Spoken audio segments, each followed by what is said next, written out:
यूहन्ना 14 निकाल लो। जी।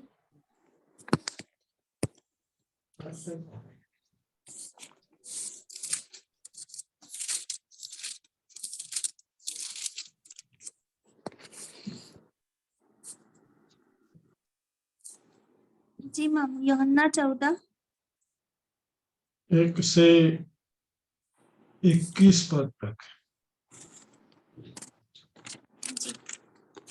1 से 21 वचन तक। चलो पढ़ो, फिर प्रार्थना करो, फिर शुरू करें। जी। यूहन्ना 14 1 से 21 पद तक। तुम्हारा मन व्याकुल ना हो, परमेश्वर पर विश्वास रखो और मुझ पर भी विश्वास रखो। मेरे पिता के घर में बहुत से रहने के स्थान हैं। यदि ना होते तो मैं तुमसे कह देता, क्योंकि मैं तुम्हारे लिए जगह तैयार करने जाता हूँ। और यदि मैं जाकर तुम्हारे लिए जगह तैयार करूं, तो फिर आकर तुम्हें अपने यहाँ ले जाऊंगा, कि जहां मैं रहूं वहां तुम भी रहो। जहां मैं जाता हूं तुम वहां का मार्ग जानते हो। थोमा ने उससे कहा, हे प्रभु, हम नहीं जानते कि तू कहाँ जा रहा है, तो मार्ग कैसे जाने? यीशु ने उससे कहा, मार्ग और सत्य और जीवन मैं ही हूँ। बिना मेरे द्वारा कोई पिता के पास नहीं पहुंच सकता। यदि तुमने मुझे जाना होता तो मेरे पिता को भी जानते, और अब उसे जानते हो और उसे देखा भी है। फिलिप्पुस ने उससे कहा, हे प्रभु, पिता को हमें दिखा दे, यही हमारे लिए बहुत है। यीशु ने उससे कहा, हे फिलिप्पुस, मैं इतने दिन से तुम्हारे साथ हूँ और क्या तू मुझे नहीं जानता? जिसने मुझे देखा है उसने पिता को देखा है। तू क्यों कहता है कि पिता को हमें दिखा? क्या तू विश्वास नहीं करता कि मैं पिता में हूँ और पिता मुझ में है? ये बातें जो मैं तुमसे कहता हूँ अपनी ओर से नहीं कहता, परंतु पिता मुझ में रहकर अपने काम करता है। मेरा विश्वास करो कि मैं पिता में हूँ और पिता मुझ में है। नहीं तो कामों ही के कारण मेरा विश्वास करो। मैं तुमसे सच सच कहता हूँ कि जो मुझ पर विश्वास रखता है, ये काम जो मैं करता हूँ वह भी करेगा, वरन इनसे भी बड़े काम करेगा, क्योंकि मैं पिता के पास जाता हूँ। जो कुछ तुम मेरे नाम से मांगोगे वही मैं करूंगा, कि पुत्र के द्वारा पिता की महिमा हो। यदि तुम मुझसे मेरे नाम से कुछ मांगोगे तो मैं उसे करूंगा। यदि तुम मुझसे प्रेम रखते हो तो मेरी आज्ञाओं को मानोगे। मैं पिता से विनती करूंगा और वह तुम्हें एक और सहायक देगा, कि वह सर्वदा तुम्हारे साथ रहे, अर्थात सत्य का आत्मा, जिसे संसार ग्रहण नहीं कर सकता, क्योंकि वह ना उसे देखता है और ना उसे जानता है। तुम उसे जानते हो, क्योंकि वह तुम्हारे साथ रहता है और वह तुम में होगा। मैं तुम्हें अनाथ नहीं छोड़ूंगा। मैं तुम्हारे पास आता हूँ, और थोड़ी देर रह गई है कि फिर संसार मुझे ना देखेगा, परंतु तुम मुझे देखोगे, इसलिए कि मैं जीवित हूँ, तुम भी जीवित रहोगे। उस दिन तुम जानोगे कि मैं अपने पिता में हूँ और तुम मुझ में और मैं तुम में। जिसके पास मेरी आज्ञाएं हैं और वह उन्हें मानता है, वही मुझसे प्रेम रखता है, और जो मुझसे प्रेम रखता है उससे मेरा पिता प्रेम रखेगा, और मैं उससे प्रेम रखूंगा और अपने आप को उस पर प्रकट करूंगा।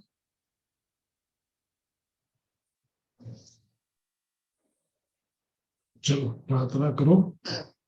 जी।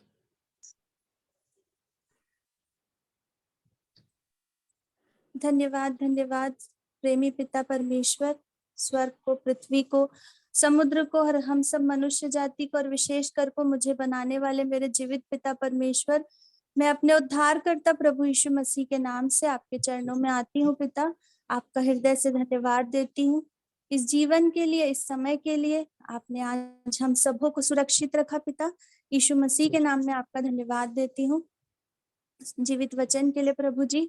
हृदय से धन्यवाद देती हूँ प्रभु यीशु मसीह कि आपने आज हमें ये मौका दिया है कि फिर से हम प्रभु जी इकट्ठे हुए हैं और प्रभु आपके नाम को प्रभु जी हम अद्भुत रीति से प्रभु जी, क्योंकि आपका नाम अद्भुत है यीशु, इसलिए हम आपके नाम को जान पाते हैं, समझ पाते हैं प्रभु। क्योंकि आज बहुत से लोग हैं प्रभु जी जो आपके नाम को तो ले रहे हैं लेकिन यीशु के मतलब को नहीं जानते प्रभु। लेकिन प्रभु जी आपने हमें यीशु और मसीह दोनों के अर्थ को समझा दिया पिता परमेश्वर। यीशु मसीह के नाम में धन्यवाद देती हूँ, मैं धन्यवाद देती हूँ प्रभु यीशु आपके लहू के लिए। क्या, क्योंकि आपके लहू से ही प्रभु जी मेरे पाप क्षमा हुए हैं प्रभु।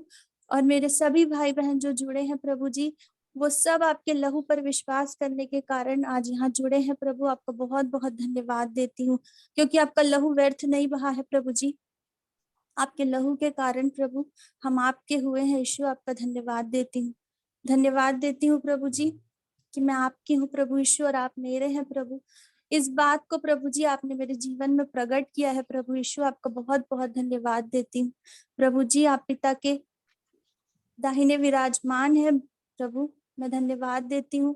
और आप मेरे लिए और विशेष करके उन सभी भाई बहनों के लिए प्रभु जी जगह तैयार करने गए हैं प्रभु।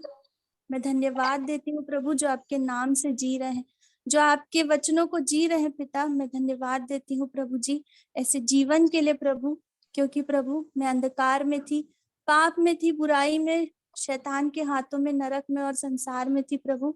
आपने मुझे वहां से निकाला है यीशु मसीह। मैं बहुत बहुत धन्यवाद देती हूँ प्रभु जी। प्रभु जी आज जब वचन को सुनने बैठे हैं प्रभु, विशेष करके प्रभु जी मुझसे बोलना और बातचीत करना प्रभु, मेरी आत्मिक उन्नति के लिए और मेरे स्वर्गीय जीवन के लिए जो भला है प्रभु वो प्रकट करना प्रभु। हम सब प्रभु जी अद्भुत आत्मिक आशीष को पाने पाए प्रभु, दया करना प्रभु जी। आपके जीवित वचन के लिए फिर से धन्यवाद देती हूँ।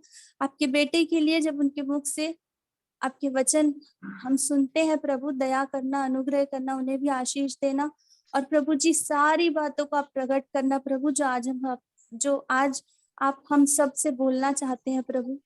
इस समय के लिए धन्यवाद प्रभु, सुंदर समय के लिए, जीवन के लिए धन्यवाद प्रभु, क्योंकि हमारे दिन का सबसे अद्भुत समय ये है प्रभु जब आपकी बातों को प्रभु हम अद्भुत रीति से सुनते हैं प्रभु। स्वर्गीय बातों को आप प्रकट करते हैं, स्वर्गीय वचन को आपने हमें दिया है यीशु। बहुत बहुत धन्यवाद देती हूँ प्रभु जी। सबों के साथ होना इस समय को प्रभु जी, मोबाइल को, नेटवर्क को, सबको आपके हाथों में सौंपती हूँ प्रभु। पवित्र आत्मा का भी बहुत बहुत धन्यवाद देती हूँ। यीशु मसीह के नाम से इस विनती को मांगती हूँ, आमीन।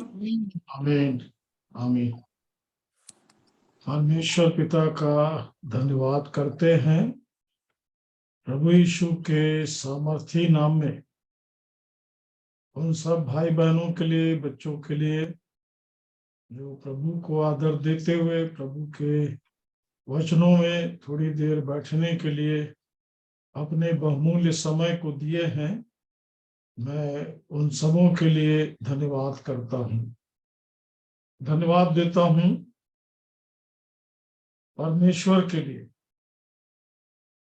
कि उसने हमें ऐसे प्रभु यीशु मसीह को दिया जिसने अमर जीवन के लिए, आत्मिक जीवन के लिए, अनंत जीवन के लिए, स्वर्ग जीवन के लिए, हमारे जीवन के लिए जो जो बातें आवश्यक हैं, जिसमें मैं स्वर्गीय बनूं, उसके स्वर्गीय प्रबंध में उसके साथ रहने वाला बनूं, इसके लिए प्रभु ने मेरे पाप क्षमा से लेकर और अनंत की पूरी योजना में मेरे साथ साथ रहने के लिए, साथ साथ रहकर मेरी अगुवाई करने के लिए प्रभु ने अपने पवित्र आत्मा को दिया, एक सहायक के रूप में, एक सत्य के आत्मा के रूप में, कि वो आपके साथ हमेशा रहे, हमेशा आपके साथ रहकर एक एक पल आपकी अगुवाई करे। आप यदि बाएं और दाएं होते हैं,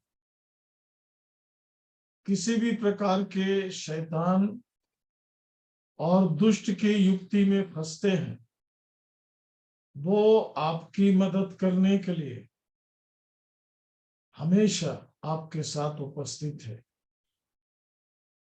प्रभु यीशु का धन्यवाद करते हैं कि उन्होंने अपने चारों सुसमाचार में, जो उन्होंने शिष्य के साथ इस पृथ्वी पर बिताया, बार बार हमारे पापों की क्षमा की आवश्यकता को हम पर प्रकट किया। उसके बाद जो भी आता था, वो उससे बड़ी बड़ी लालसा और आशा रखता था, पर शरीर में और पृथ्वी में। धन्यवाद हो प्रभु यीशु का कि वो इस बात को प्रकट करते थे, हे नारी, जा तेरे पाप क्षमा हुए। बहुतों को प्रभु ने पाप क्षमा के बारे में, जो मेरे जीवन के लिए आवश्यक था, उसको बताया, पर वहीं तक प्रभु नहीं रुके। प्रतिदिन के जीवन में हमें क्या करना है, कैसे करना है, कैसे हम स्वर्गीय बने रहें, क्योंकि प्रभु यीशु को यह भी मालूम है कि आपके पास शरीर है, शरीर की सारी आवश्यकताएं हैं, प्रभु यीशु को मालूम है। और इसलिए प्रभु यीशु ने आपके जीवन में सारी आवश्यकताओं के साथ साथ आपके लिए इस बात की निश्चयता को भी प्रकट कर दिया कि मैं तुम्हारे लिए जगह तैयार करने जा रहा हूं। यूहन्ना 14:1 से लेकर, या दूसरे वचन से, यूहन्ना 14 दूसरे वचन से पढ़ो। मेरे पिता के घर में बहुत से रहने के स्थान है, यदि ना होते तो मैं तुमसे कह देता, क्योंकि मैं तुम्हारे लिए जगह तैयार करने जाता हूँ। ये और बहुत यदि अद्भुत बात है कि प्रभु यीशु ये कह रहे हैं कि मैं तुम्हारे लिए जगह तैयार करने जाता हूं। सिर्फ इतना ही कह देते तो शायद वो सब कुछ पूरा नहीं होता, पर उन्होंने आगे कुछ बात की निश्चयता दी है हमें आगे। और यदि मैं जाकर तुम्हारे लिए जगह तैयार करूं, तो फिर आकर तुम्हें अपने यहाँ ले जाऊंगा, कि जहां मैं रहूं वहां तुम भी रहो। इतनी अद्भुत बात है। प्रभु यीशु का ये अद्भुत प्यार है। उसको मालूम है कि ये पृथ्वी और इसका कार्यक्रम एक दिन जला दिया जाएगा, सब कुछ खत्म हो जाएगा। नहीं है तो उसको ये भी मालूम है कि एक दिन मेरा प्राण भी निकलेगा, लोग मुझे मेरे कब्र में रख देंगे, वहां से उनका काम खत्म हो गया। पर प्रियो, प्रभु यीशु मसीह जिस दिन से आपके जीवन में काम शुरू करते हैं, वो उस दिन से अनंत के लिए काम शुरू हो जाता है। इस बात को ध्यान रखेंगे। प्रभु यीशु सिर्फ प्रार्थना में आपके साथ उपस्थित है, या मान लीजिए वचन आप बता रहे हैं किसी को तो उपस्थित है, ये तो है प्रिय। पर इसके साथ साथ प्रभु यीशु फिर कभी आपको नहीं छोड़ता। इसलिए तो आप उसके वचन से निरंतर अपने आप को तरोताजा रखते हैं, अपने आप को परमेश्वर के वचन से भरते रहते हैं। उसका कारण है परमेश्वर का वचन ही वो है, क्योंकि वो जीवित वचन है, वो पवित्र वचन है और परमेश्वर का वचन है। यही नहीं, इस वचन की अद्भुत खासियत है कि ये आपके अंदर में परमेश्वर की उपस्थिति का एहसास कराएगा। आप वचन से भरते तो जाइए प्रियो, फिर उसको देखिए, क्योंकि आपके अंदर जो विचार आते हैं, आपके अंदर किसी भी प्रकार के कोई विचार आते हैं, उसको कहते हैं आप अपने साथ में रह रहे हैं। तब आपको समझ में आता है कि आपके अंदर विचार क्या रहे। नहीं तो हम बहुत तेजी से बाहर इधर उधर भागते रहते हैं, हमारे सोच विचार बहुत दूर तक जाते हैं। ये अच्छा है, जाना है, पर दिन में जितना ज्यादा समय आप अपने साथ रहने लग जाएंगे, अपने आत्मिक जीवन में अपने साथ रहने लग जाएंगे, क्योंकि रोमियो 8 में लिखा है, पढ़ो ज्योति 14 वचन, रोमियो 8 जी 14 पर।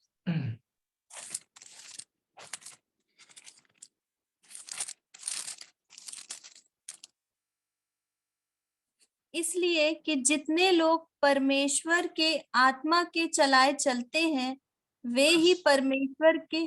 जी। बस फिर से पढ़ो उतरे। इसलिए कि जितने लोग परमेश्वर के आत्मा के चलाए चलते हैं, समझे आप? कुछ आप समझे? आप यदि परमेश्वर के आत्मा के चलाए चलने लग गए, मतलब परमेश्वर का आत्मा आपके साथ रह रहा है। अब परमेश्वर का आत्मा जब आपके साथ है, तो वो नीचे और छोटी बात नहीं करता प्रिय, वो आपको वो बड़ी बड़ी बातें जो आपके समझ से परे है, परमेश्वर को मालूम है कि आप बहुत सी बात को नहीं समझेंगे। जैसा एक बच्चा जब स्कूल में जाता है और जब टीचर उसको क्लास में पढ़ाती है, तो टीचर को मालूम है कि मेरी बहुत सी बात बच्चे को समझ में नहीं आ रही, बहुत सी बातें ऐसी जो उसने कभी सुना ही नहीं, क्योंकि वो बच्चा है, अभी सीख रहा है। ऐसे प्रियो, जब हम परमेश्वर के साथ रहने लगते हैं, हमारी आत्मा परमेश्वर के आत्मा के साथ रहने की आदी हो जाती है, तो हमें पृथ्वी की, शरीर की छोटी छोटी बातें नगण्य लगने लगती है, बेकार लगने लगती है। हमारी आत्मा फिर भीतर से इन बड़ी बड़ी बातों की मांग करता है। वो चाहता है कि हमें बड़ी बड़ी बातों से सिखाया जाए, और ये काम परमेश्वर का आत्मा ही कर सकता है। हाँ, चलो पढ़ो फिर से 14 वचन, रोमियो 8:14 वचन, ध्यान देंगे क्या लिखा है। इसलिए कि जितने लोग परमेश्वर के आत्मा के चलाए चलते हैं, सब नहीं, इसलिए सबको ये अनुभव नहीं होता। जितने लोग परमेश्वर के आत्मा के चलाए चलते हैं। प्रियो, मैं छोटी छोटी बातें इसलिए बता रहा हूं कि कहीं पर हमारी चूक ना हो जाए, हम निश्चिंत ना रहें कि पवित्र आत्मा आके काम करने लग जाएगा। वो करना शुरू का, जैसे परमेश्वर पानी बरसाता है, किसान हल चलाता है, परमेश्वर हल नहीं चलाएगा। आपके साथ परमेश्वर क्या कर रहा है और आपको क्या करना है। सिर्फ प्रार्थना ही करने बैठे, प्रार्थना करो, फास्टिंग करो, प्रार्थना करो, ये सब सुनने में बहुत अच्छा लगता है। ये वो अनाड़ी जीवन है जो बस इतने लाइन को बोलते रहते। नहीं नहीं, जब परमेश्वर का आत्मा, हाँ आगे पढ़ो 14 वचन, जी, फिर से पढ़ो। इसलिए कि जितने लोग परमेश्वर के आत्मा के चलाए चलते हैं, वे ही हाँ, परमेश्वर के पुत्र हैं। अब आप संतान है, इसकी निश्चयता आपको परमेश्वर का आत्मा दे रहा है। समझ रहे कि नहीं मेरी बात। पवित्र आत्मा आपको कुछ समझाना चाहता है। पढ़िए आगे, समझ में क्यों नहीं आता है। क्योंकि तुमको दासत्व की आत्मा नहीं मिली, ये हमको छोड़ता नहीं है। ये दासत्व की आत्मा फिर से धीरे से उसी गुलामी में बंद करके रखना चाहता है, बांध के रखना चाहता है। इसका पहचान क्या है, हमको कुछ भी समझ में नहीं आता। एक डर बना रहता है, किंतु परंतु चलते रहता है। यदि ऐसा हो गया तो आप छोड़ दीजिए अपने आप को।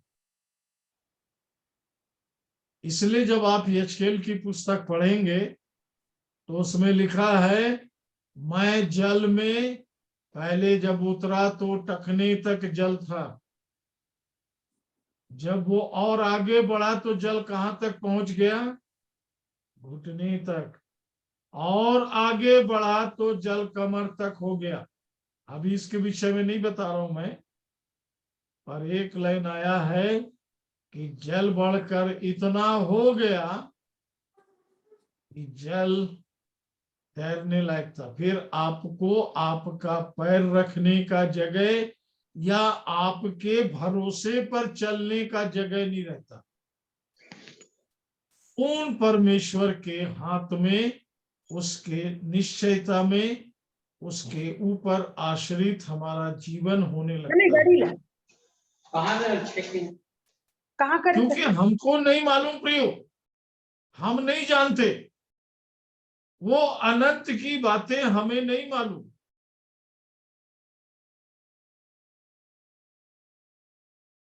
क्योंकि मैं शरीर में और पृथ्वी में हूं, पर प्रभु ने मुझे आत्मा में लाया है, इसलिए वो तो वहां तक की निश्चयता दे रहा है। तुम कुछ नहीं कर सकते, मैं तुम्हारे लिए सब करूं, कि जहां मैं रहूं वहां तुम रहो। यहां से लेकर पिता तक, यहां से लेके वहां जाने तक, यहां से लेकर वहां पहुंचने तक मैं तुम्हारे लिए सारे रास्ते बनाऊंगा, सब कुछ तैयार करके दूंगा।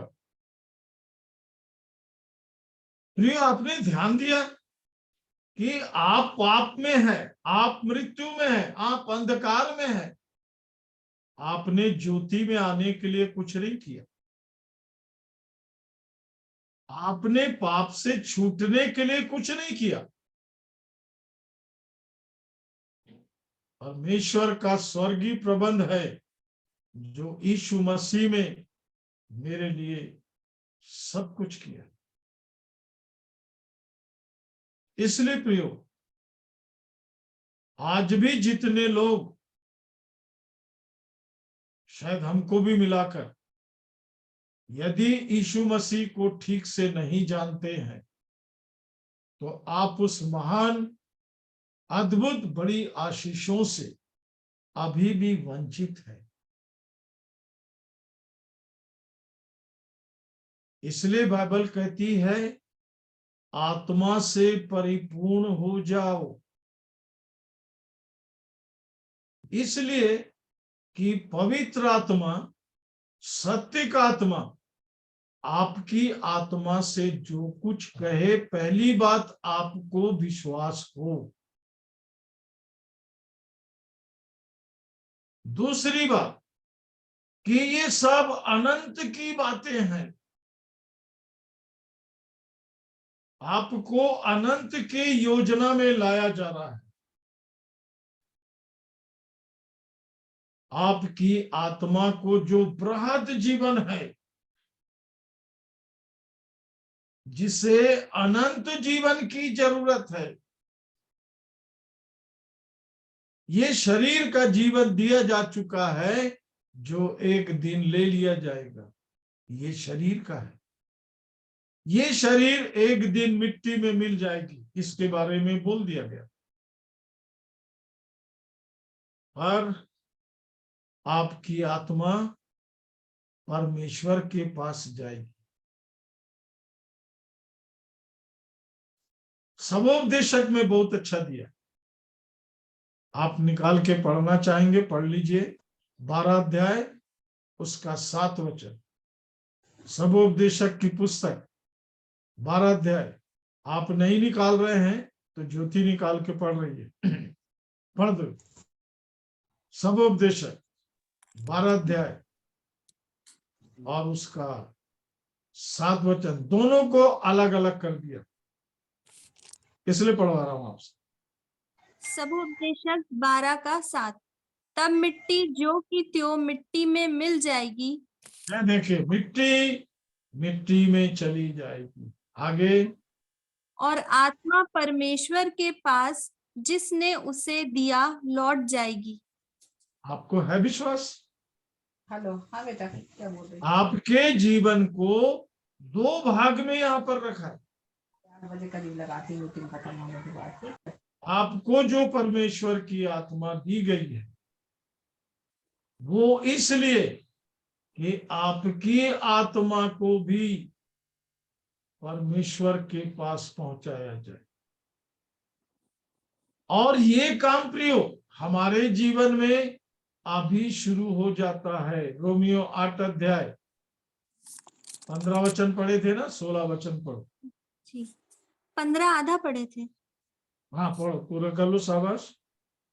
क्योंकि तुमको दासत्व की आत्मा नहीं मिली कि फिर भयभीत हो, परंतु लेपालकपन की आत्मा मिली है, जिससे हम हे अब्बा, हे पिता कहकर पुकारते हैं। आपको समझ में आ रही बात?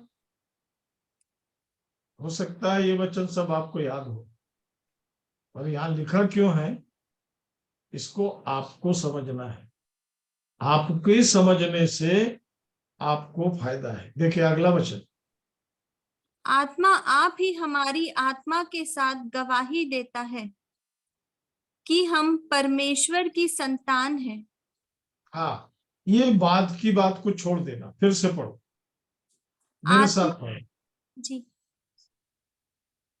आत्मा आप ही हमारी आत्मा के साथ गवाही देता है।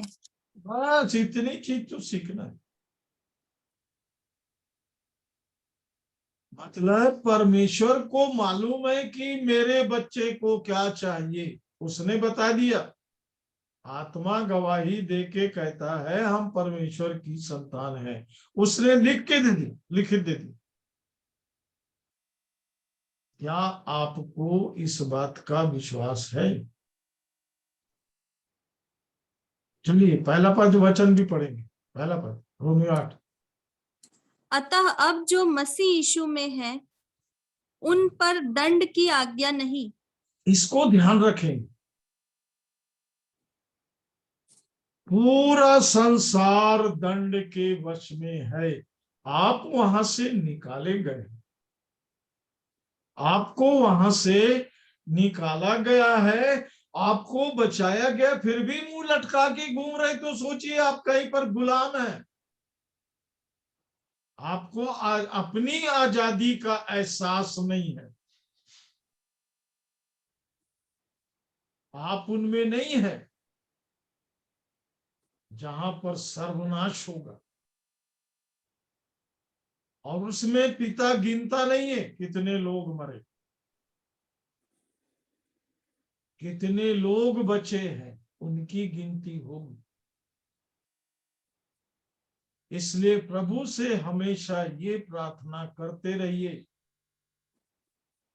कि प्रभु मैं बचाया गया हूं, मैं बचाया जाऊं। नहीं प्रियो, और आप ये प्रार्थना जब ही करेंगे जब आप यदि बचाए गए हैं, तो आपका बचाया जाना आपकी निश्चयता के ऊपर है। क्योंकि जैसे जैसे आपका छुड़ाया जाना आपको मालूम होता है, वैसे वैसे पवित्र आत्मा, परमेश्वर का आत्मा आपके आत्मा में इन बातों को प्रकट करता है। किन बातों को? आगे, क्योंकि वे शरीर के अनुसार नहीं वरन आत्मा के अनुसार चलते हैं। अब शरीर के अनुसार नहीं, सरल नहीं है प्रिय।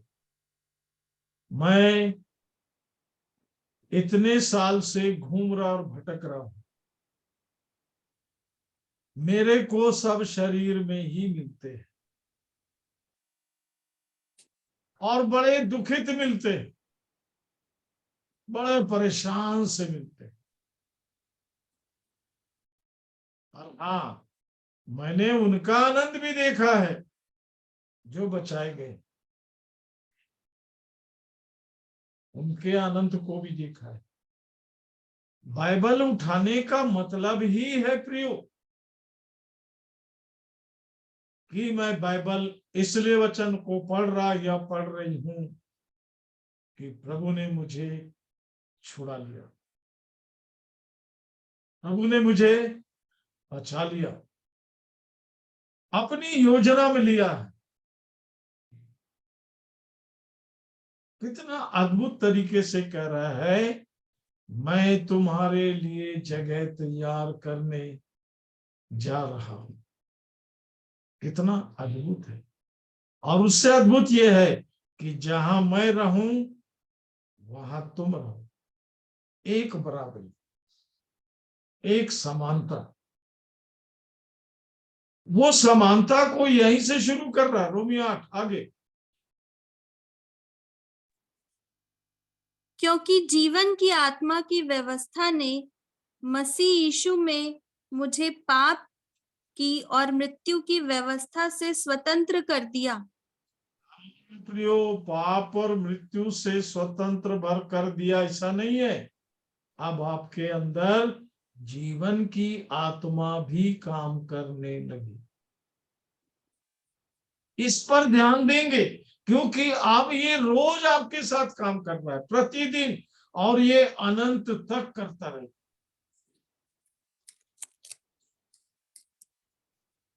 अनंत तक करता रहे। ये बॉडी रहे ना रहे, ये मिट्टी का आदम अपने जीवन को लेके चला जाएगा, ले जा भाई। पर मेरे पास परमेश्वर का पुत्र है, स्वर्गीय आदम है, जिसने मुझे स्वर्गीय जीवन भी दिया है। और जीवन की एक सुंदर बात होती थी कि जब जीवन मिला है उसे जीना है। जीवन मिला है, यदि मिला है नहीं बोल रहा हूं। आपके पास निश्चयता के वचनों को पहुंचाना है मुझे। आपके पास एक निश्चयता होना है कि प्रभु आपने मुझे बचा लिया। पर क्या चीज बचाया, कैसे बचाया, क्यों बचाया, किसके लिए बचाया, इन सारे प्रश्नों के बीच में अपने आप को रखिए।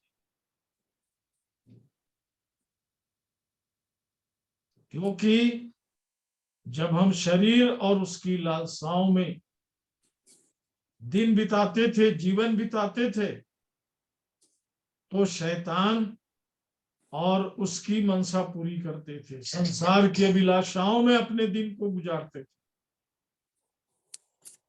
ये त्याग का जीवन नहीं है प्रियो, कि वहां से आ गए सब छोड़ के आप मुजरिम टाइप बैठे हैं।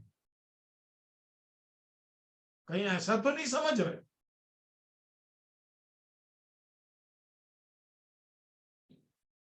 ये तो पहले बंधुआई में थे, अब आजाद हो गए।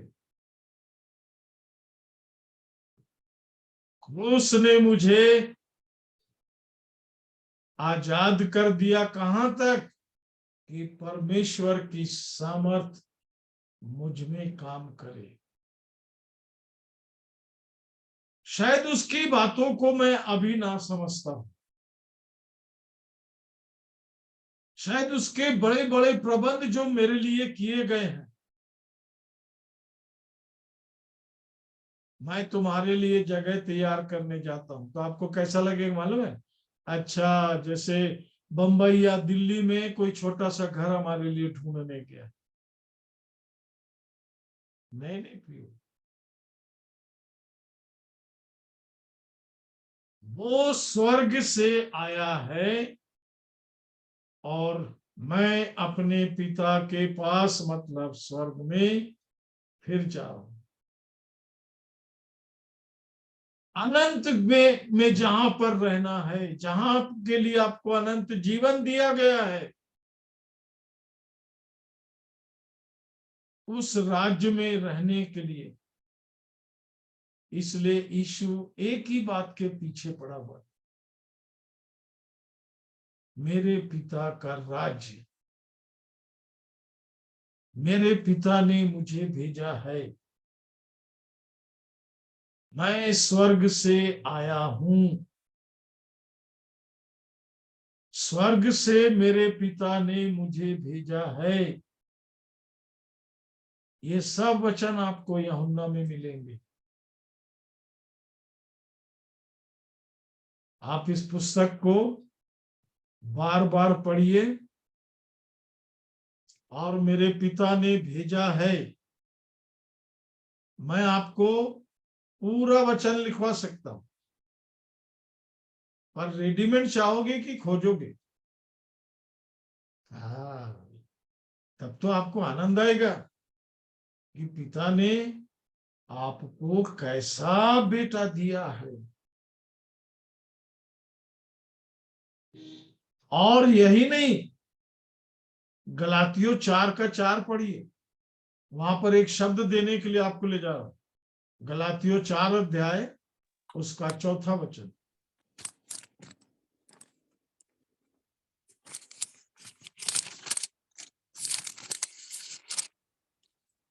गलातियों 4:4।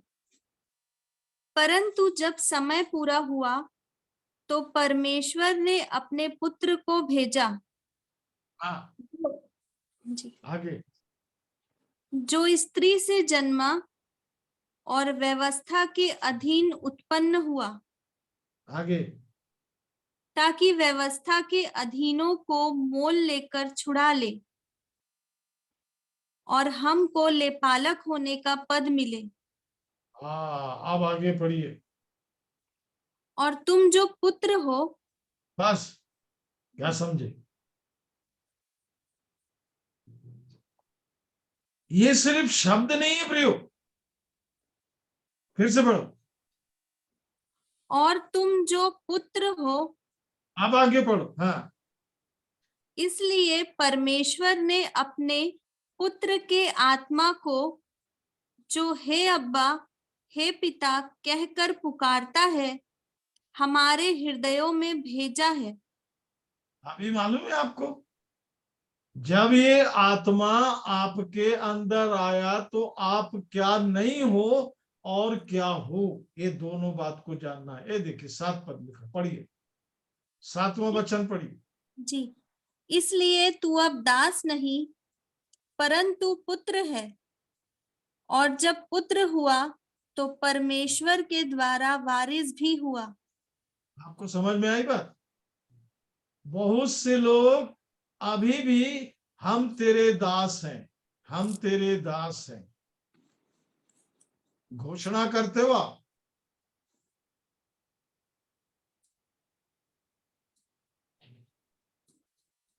इसी को कहते हैं अज्ञानता। वो अपना काम कर चुका, और इसलिए प्रियो, जब आप पुत्र हैं इसलिए पुत्र के साथ रहेंगे। राजा का बेटा राजकुमार है, और आपको जब वो लेके पिता के पास पहुंचेगा, राजा के पास, तो वो आपको अपने जैसा ही पेश करे। ये भटक रहा था, ये पाप में था, ये इधर था उधर था, कुछ नहीं प्रियो, वो सब यीशु में खत्म हो गया। और जब आप मसीह में जिलाए जाएंगे तो आप एक नई बॉडी, एक नए जीवन के साथ उस नए राज्य में प्रवेश करेंगे। इसलिए प्रियो, आपकी प्रार्थना ये हो कि जब उस राज्य में आप जाएं तो एक अनाड़ी और भीख मांगने वाले के रूप में नहीं। क्या लिखा 7 वचन? दास नहीं हुआ, तब फिर कौन हो? आगे क्या लिखा 7 वचन? इसलिए तू अब दास नहीं दास परंतु नहीं है। हाँ, दास नहीं है परंतु पुत्र है, हाँ, और जब पुत्र आगे। हुआ तो परमेश्वर के द्वारा वारिस भी हुआ। ये परमेश्वर की घोषणा है कि आप परमेश्वर के द्वारा वारिस हैं। रोमियो 8 में यही कहा है, किसके साथ आप वारिस हैं? 17 वचन रोमियो 8 के। जी।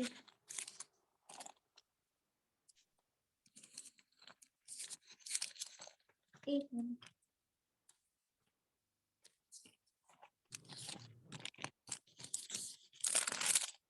रोमियो इन्हीं 8। बातों हाँ, इन्हीं बातों को नहीं जानने से या सरसरी दृष्टि से हम पढ़ के चले गए, और पढ़ने के बाद भी कुछ बातें रुक जाती हैं, क्योंकि अभी भी बहुत लोगों का प्रार्थना विषय मेरे पास आता है और उनके प्रार्थना और विषय दोनों बात से मालूम हो जाता है कि वो कुछ भी नहीं जानते। वो इतना ही जानते हैं कि बाइबल में यहाँ ये लिखा था और डेविड भाई ने इसको पढ़वाया था, बस। इसलिए मैं छोटी छोटी बातों को भी बताने की कोशिश इसलिए करता हूं और धीरे धीरे बता रहा हूं कि ये आपके सबके पकड़ में आ जाए। कल एक व्यक्ति से मुलाकात हुई जब हम यहां से 100 किलोमीटर दूर गए और दिन भर वचन की संगति में थे।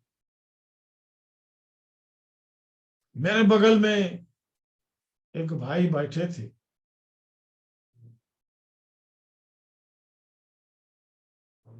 छोटा शहर है, बहुत बड़े बड़े काम वहां नहीं मिलते। वो भाई वहां पर चाट भंडार की दुकान चलाता है। मैंने कहा भाई तुम तो बड़े काम के हो। वो बड़े ध्यान से मेरे को देखने लगे। मैं बोला तुम्हारे पास बड़ा वाला मोबाइल है ना? और शायद उसने लगाया होगा। मैं उसको बोला था लगा के ठेले में छोड़ दे।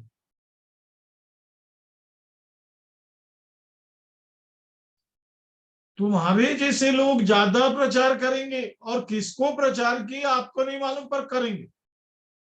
बाकी लोग तो प्रार्थना करते बैठे रह जाएंगे कि प्रभु बता कहाँ जाए, बता प्रभु किसको बोले, बता प्रभु क्या बोले। वो प्रार्थना ही करते रह जाएंगे।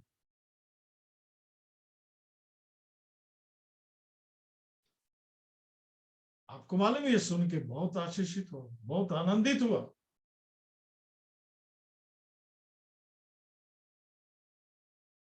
और वहां जितने लोग बैठे थे सबके चेहरे पर एक अद्भुत उत्साह था।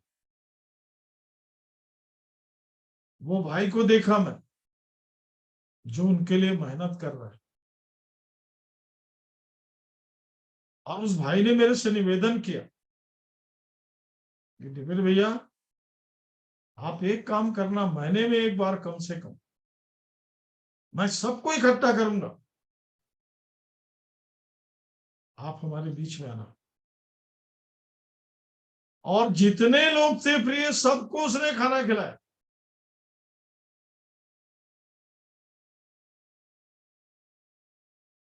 और ऐसा नहीं, बढ़िया से बढ़िया भोजन,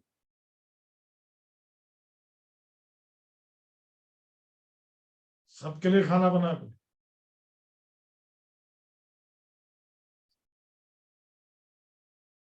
और प्रियो वहां पर कुछ बड़े सम्मानीय लोग आए थे जिनको मैंने स्पष्ट कहा, क्योंकि मैं ऊपर से ही शुरू करता हूं और नीचे कहां कहां फंस रहा है। आज भी आपने देखा ना, मैं ऊपर से शुरू किया, मैं पिता के पास तुम्हारे लिए घर तैयार करने जा रहा हूं। अब ये देखता हूं कि ये किस किस के अंदर फंसता है, ये किस किस को समझ में आता है, क्योंकि ये काम प्रभु कर रहा है। और प्रभु ये नहीं बोला कि मैं तुमसे पूछ के जाऊंगा, तुम्हारे टाइम में जाऊंगा। वो कब कहां जाएगा और क्या करेगा ये अनंत है प्रियो। मैं और आप कब अनंत होंगे?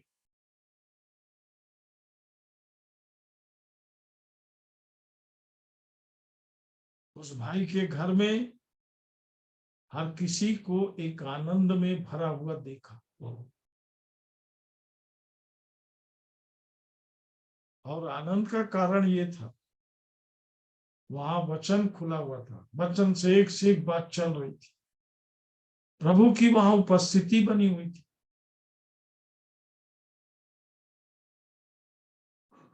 और वो भाई अभी से नहीं, 80 के दशक से ये काम कर रही थी। मेरे और उनके रहने के स्थान में एक दूरी थी। एक दिन मैं घर में बोला कि मुझे भाई के पास जाना है। धन्यवाद देता हूं, मेरी पत्नी ने कहा मैं भी चलूंगी।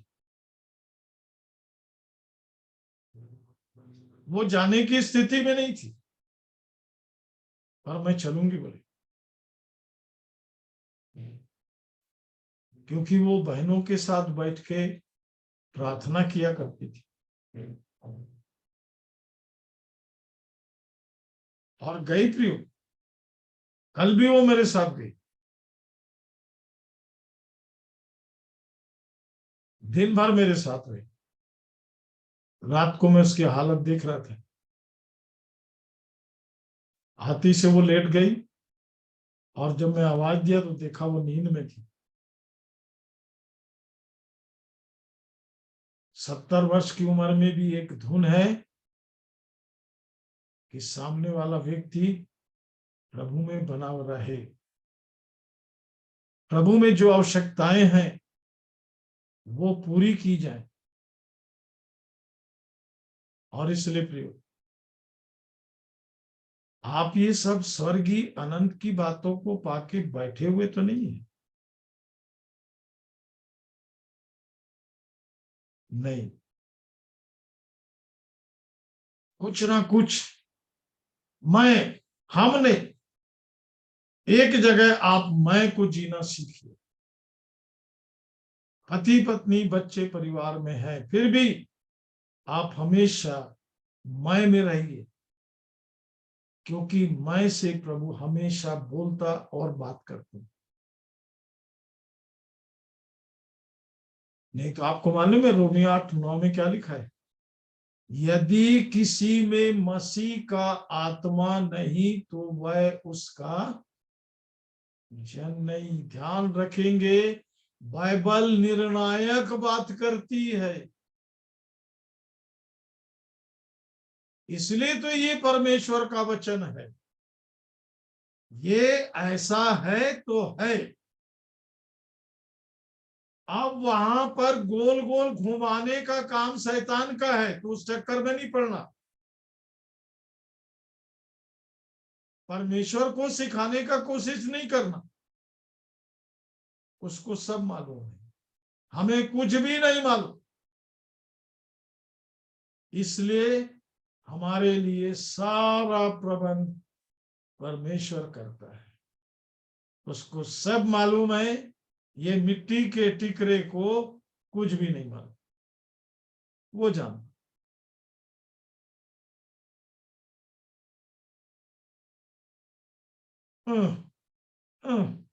क्या करेंगे, कैसे करेंगे? बस इससे ज्यादा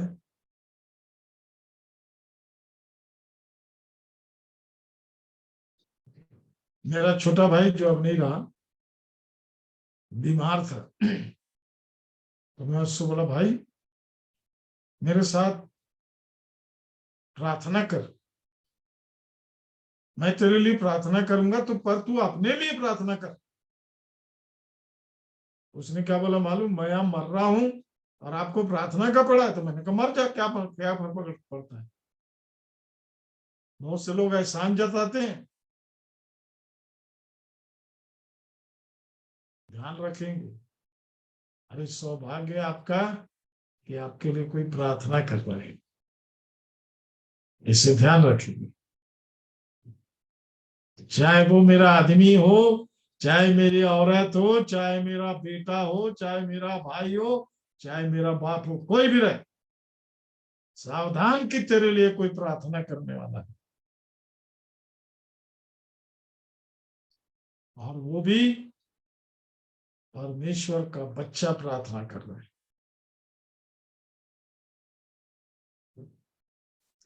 और इसलिए प्रियो, ये अद्भुत है। बस एक वचन पढ़ेंगे फिर प्रार्थना करेंगे। रोमियो 8:9 वचन समझ में आ जाए तो समझ लेना। परंतु जबकि परमेश्वर का आत्मा तुम में बसता है। बस समझ में आई बात? बहुत से लोग सोच रहे होंगे, ये तो हमको याद है ना, आपके शरीर को याद है, मैं आपके आत्मा की बात कर रहा हूं। क्या लिखा है यहाँ पे? फिर से पढ़ो। परंतु जबकि परमेश्वर का आत्मा तुम में बसता है, ठीक है, आगे तो तुम शारीरिक दशा में नहीं। है ये बात।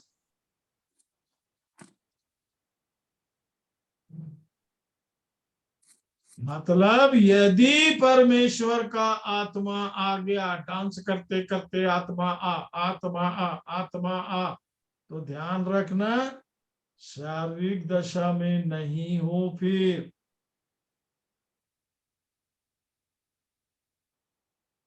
और परमेश्वर के आत्मा को बुला रहे हैं, मजाक नहीं कर रहे हैं। परमेश्वर का आत्मा, आगे। परंतु जबकि परमेश्वर का आत्मा तुम में बसता है, तो तुम हाँ, बसता मतलब परमानेंट रहने के लिए आएगा, आएगा और जाएगा वाला काम नहीं करेगा कि कहीं बैठे आ बोला और जब बाहर निकले तो वो भी चला गया, वो चक्कर में नहीं रहना। आगे तो तुम शारीरिक दशा में नहीं, इसको ध्यान परंतु देना, आगे। हाँ, आगे परंतु आत्मिक दशा में हो। आपकी दशा बदल जाएगी। आत्मिक दशा में होगे नहीं बोल रहा है। हो। हाँ, आत्मिक हो। आज मैंने उन लोगों से बात किया है जो आत्मिक है, जिन्हें अपने जीवन में आत्मिक होने की निश्चयता है। नहीं तो मेरा ये संगति करने का मतलब बेकार हो जाएगा। आपके पास आपकी निश्चयता होना है। वो परमेश्वर है, उसके पास उसकी निश्चयता है। आप परमेश्वर के जन हैं, आप परमेश्वर की संतान हैं, इसकी निश्चयता के लिए पवित्र आत्मा आपको दिया गया है। जितने परमेश्वर के आत्मा के चलाए चलते हैं, जितने, वे ही परमेश्वर की संतान है। ये छोटी छोटी निश्चयता आपको उस अद्भुत परमेश्वर के साथ, जो अब आपका पिता है, रहने योग्य बनाते चले जाए, बनाते चले जाए। आइए प्रार्थना करेंगे। अपनी आंखों को बंद करें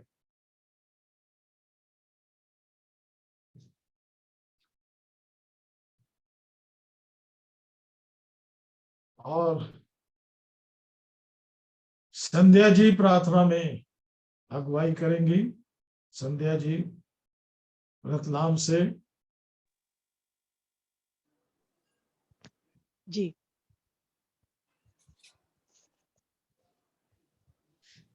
पवित्र पवित्र पवित्र सर्वशक्तिमान प्रेमी दयालु पिता परमेश्वर प्रभु यीशु मसीह में धन्यवाद धन्यवाद धन्यवाद धन्यवाद स्वर्गीय पिता, आज के सुंदर स्वर्गीय समय के लिए, सुंदर स्वर्गीय जीवन के लिए, आपकी उपस्थिति के लिए प्रभु यीशु मसीह, आपके अद्भुत प्रेम के लिए, आपकी अनुग्रह के लिए, जो आपकी उपस्थिति से प्रभु हम हमारे हृदय आनंद से भर जाते हैं।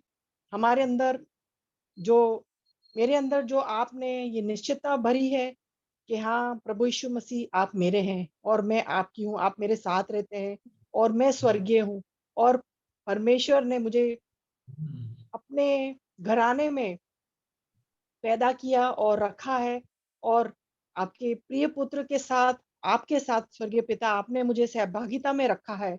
ये बहुत अद्भुत, अद्भुत जीवन है, बहुत अद्भुत बात है, जो कि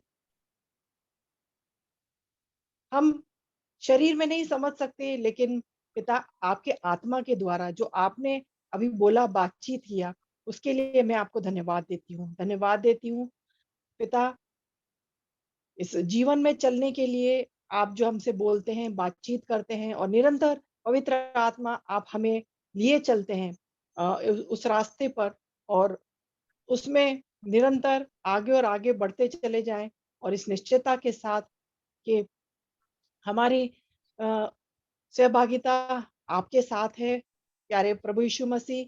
और आप इस पृथ्वी पर हम आपके इच्छा के अनुसार प्रभु आपने हमें यहाँ रखा है, ताकि आप हमारे द्वारा लोगों से मिलें, चलें, फिरें, बोलें, बातचीत करें।